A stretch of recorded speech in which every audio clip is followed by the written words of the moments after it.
Turning to business news now with Nona Peltier. Hello Nona.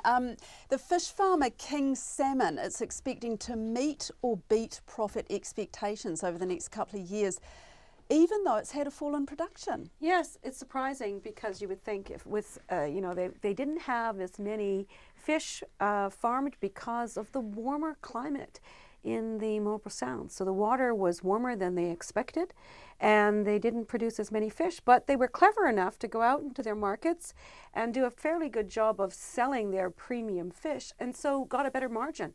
And so in the end they improved their profits for this financial year. So they're going to make at the upper end or slightly above their guidance range, and for the following year it's going to even be better again. So even though this has affected their production, now they're looking at changing things up. And I spoke with Grant Rosewarne, who talked a little bit about some of the factors that were involved in what happened in the Marlborough Sound. So we can have a little bit of listen to that. What we saw this last summer just gone, we don't think that was climate change. We think climate change is in the mix, but according to our calculations, that shouldn't have happened until about 2050, sometime around then. So in our view, that was an unusual peak weather event made a little bit worse by climate change. Along the way, we will also be breeding our fish to be able to tolerate higher temperatures, and we also hope to swap some of our low-flow, warmer sites for cooler, deeper sites with a higher current as well, and that will also assist us if that comes off. Interesting, they're breeding their fish so that they can withstand higher temperatures. Yes, I guess, well, they're hoping that this isn't climate change, because if it is, it's a little bit ahead of the curve. They're hoping for, like, say, 2050, when they're going to have to deal with this. So you'd want to give yourself quite a lot of lead time. He's not sure if it is climate change. They don't think so. They think it's a one-time event. So we did have a much warmer summer, and those temperatures definitely made a difference in the Sounds. And of course, they're looking to get that cooler, deeper farm. We'll see what happens with that. They're working with the government on that. Nona, Sky Television's Fan Pass service, it's been recently made available to more users. Sorry, you'll have to tell me what Fan Pass is and what Sky's been doing. Well, there you go, Sharon. I guess you're not a big sport fan, are you?